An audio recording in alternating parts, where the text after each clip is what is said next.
எல்லாருக்கும் வணக்கம். நான் ஓம் பிரகாஷ் பேசுகிறேன். இது வரைக்கும் நீங்கள் இந்த சேனலை சப்ஸ்கிரைப் பண்ணிக்கோங்க. அது மட்டும் இல்லாமல் பக்கத்தில் இருக்க பெல் பட்டனையும் கிளிக் பண்ணி வச்சுக்கோங்க. அப்போ தான் நம்ம சேனலில் போகிற எல்லா வீடியோஸும் வந்து உங்களுக்கு நோட்டிஃபிகேஷனில் காமிக்கும். மேலும் ஜோதிடம் சம்மந்தமாக உங்கள் சொந்த ஜாதகத்தை பற்றி ஏதாவது கேள்வியோ அல்லது சந்தேகமோ இருந்துச்சு அப்படின்னா கீழே கமெண்ட் பாக்ஸில் கமெண்ட் பண்ணுங்கள். முடிஞ்ச வரைக்கும் எல்லா கமெண்ட்ஸ்க்கும் நான் ரிப்ளை பண்ணுறேங்க. அது மட்டும் இல்லாமல் உங்களுக்கு வந்து உங்களோட சுய ஜாதகத்தை பற்றி முழுசாக தெரிஞ்சுக்கணும், அஸ்ட்ராலஜி கன்சல்டேஷன் அதாவது ஜோதிடம் சம்மந்தமான ஆலோசனைகளுக்கு கீழே வந்து என்னோடய வாட்ஸ்அப் நம்பர் கொடுத்துருக்கேன். நீங்கள் வந்து அந்த நம்பருக்கு வந்து தொடர்பு கொள்ளலாம். கீழே டிஸ்கிரிப்ஷனில் நம்பர் வந்து கொடுத்துருக்கேங்க. இந்த வீடியோவில் நம்ம என்ன பார்க்க போகிறோம் அப்படின்னா, தனுசு ராசியில் பிறந்தவங்களுக்கு 2024 ஆண்டு ஆகஸ்ட் மாத ராசி பலன்களை பற்றி நம்ம தெளிவாக பார்க்க போகிறோம். இந்த ஆகஸ்ட் மாதம் என்னென்ன மாற்றங்களை கொடுக்க போது, என்னென்ன புது விஷயம் காத்துட்ருக்குன்னு சொல்லிட்டு தெளிவாக பார்த்துலாம் வாங்க. தனுசு ராசி அதிபதி யாருன்னு பார்த்தீங்கன்னா குரு பகவான். தனுசு ராசி காலபுருஷனுக்கு பாக்கியஸ்தானமாக வருதுங்க. நட்சத்திரங்களை பொறுத்த வரைக்கும் தனுசு ராசியில் மூலம் 4 நட்சத்திர பாதங்களையும், போராடம் 4 நட்சத்திர பாதங்களையும், உத்திராடம் 3 நட்சத்திர பாதத்தையும் கொண்டுள்ள ஒரு ராசி தாங்க இந்த தனுசு ராசி. தனுசு ராசியை பொறுத்த வரைக்கும் இந்த காலகட்டம் எப்படி இருக்கும், அதாவது இந்த மாற்றிய முதல் பகுதி வந்து கொஞ்சம் சுமாராக தாங்க இருக்கும். ஆனால் இரண்டாவது பகுதியிலேருந்து நிறைய மாற்றங்கள், நிறைய நல்ல விஷயம் வாழ்க்கையில் எனக்கு காத்துட்ருக்கு அப்படின்னு தான் சொல்லணும். ஸோ அப்போ இந்த மாற்றிய முதல் பகுதியில் கொஞ்சம் வந்து நீங்கள் வந்து எல்லா விஷயத்தையும் கொஞ்சம் பொறுமை நிதானத்தை அதிகமாக நீங்கள் கடைப்பிடிக்கணும்.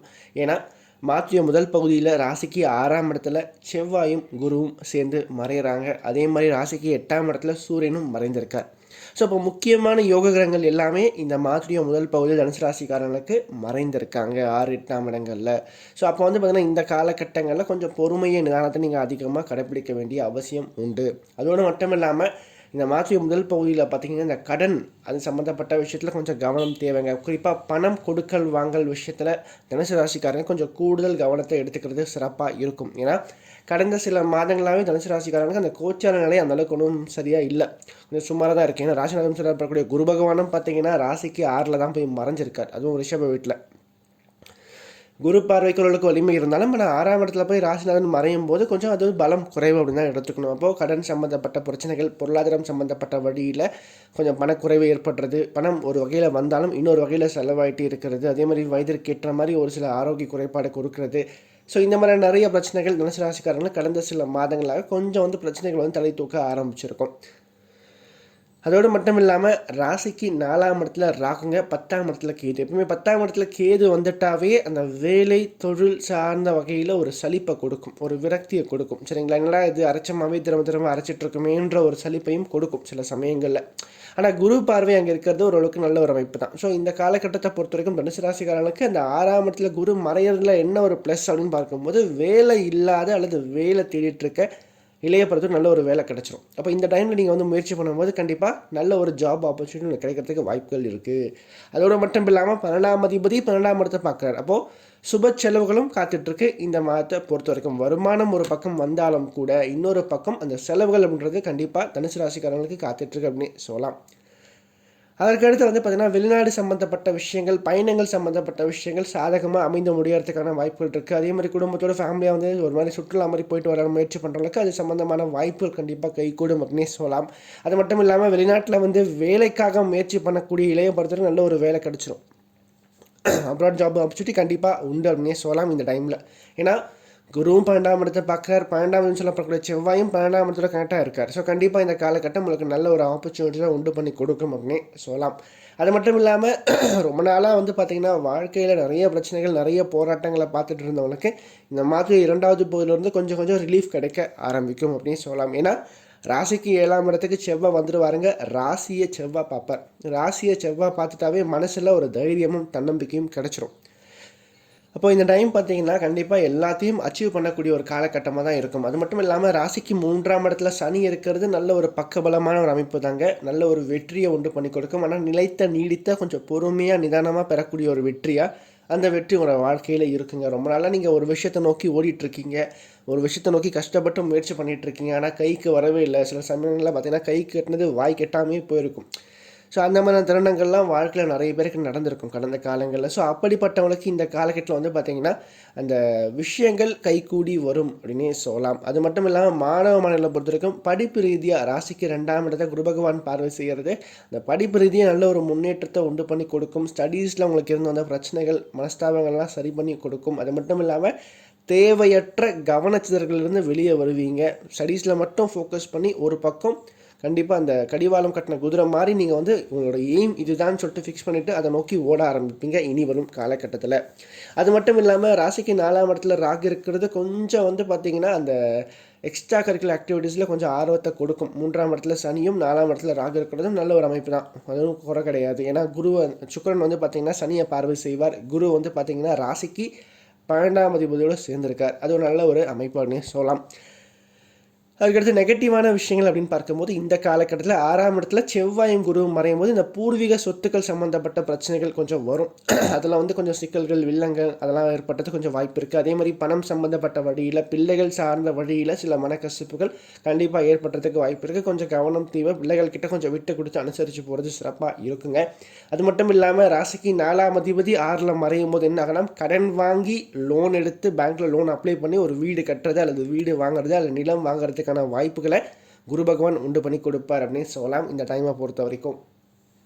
அதற்கடுத்து இந்த மாதத்துடைய 2வது பகுதியில் பார்த்தீங்கன்னா ராசிக்கு 9ஆம் இடத்துக்கு சூரியன் வந்துடுவார். ராசிக்கு 7ஆம் இடத்துல செவ்வாய்.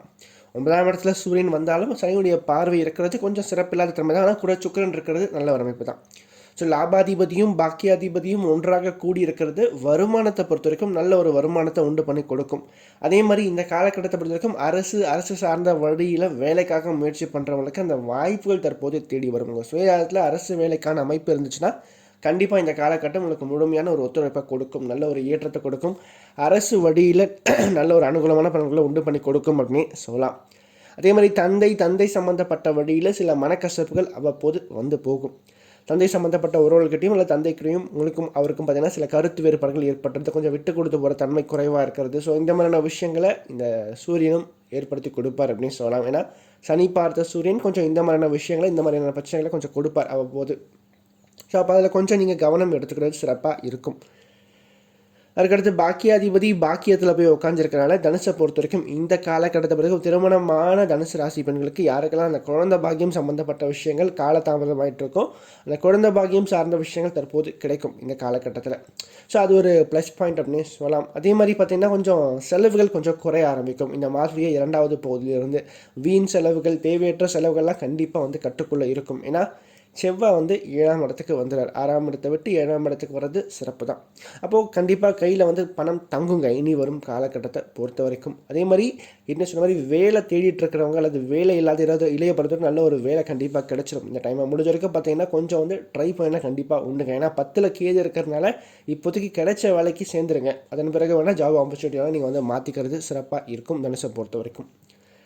அதே மாதிரி என்ன சொன்ன மாதிரி பார்த்தீங்கன்னா ஸ்டூடெண்ட்ஸை பொறுத்த வரைக்கும் நல்ல ஒரு டைம் அப்படின்னே சொல்லலாம். அதே மாதிரி திருமண வாழ்க்கையை பொறுத்த வரைக்கும் இந்த காலகட்டத்தில் ராசிக்கு 7ஆம் இடத்துல பார்த்திங்கன்னா அந்த செவ்வாய் இருக்கிறதும் ராசிக்கு 8ல் போய் புதன் மறையிறதுனாலையும் கொஞ்சம் வந்து திருமணம் பண்ணுற மாதிரிக்குன்னா அதற்கான பேச்சுவார்த்தைகள் மட்டும் இந்த காலகட்டத்தில் பண்ணுறது சிறப்பாக இருக்கும் அப்படின்னு சொல்லலாம். அதே மாதிரி திருமண வாழ்க்கையில் கொஞ்சம் விட்டு கொடுத்து அனுசரித்து போனீங்கன்னா வாழ்க்கை வந்து சிறப்பாக இருக்கும் தனுசு ராசிக்காரங்களுக்கு.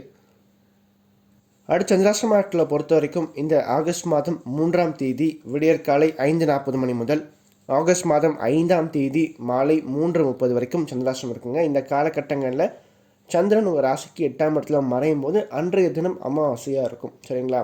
எப்போவுமே சந்திராஷ்டிரம் வந்து எப்போ வந்து கொஞ்சம் பிரச்சனைகளை கொடுக்கும் அப்படின்னு பார்க்கும்போது இந்த அமாவாசையில் வரக்கூடிய சந்திராஷ்டிரமம், அதே மாதிரி தேய்பிறையில் பஞ்சமி திதிக்கு அப்புறம் வரக்கூடிய சந்திராஷ்டிரமம், அதே மாதிரி இந்த ராகு கேதுக்களோடு சேர்ந்த அல்லது சனியோடு சேர்ந்த சந்திராஷ்டிரமம் வந்து கொஞ்சம் பாதிப்புகளை கொடுக்கும் அப்படின்னு சொல்லலாம். ஸோ அந்த வகையில் பார்க்கும்போது 8ஆம் இடத்துல சந்திரன் மறையும் போது சூரியனும் அங்கே இருப்பார் உடன். ஸோ அது வந்து அமாவாசை அப்படின்னு சொல்லலாம் அந்த காலகட்டத்தை.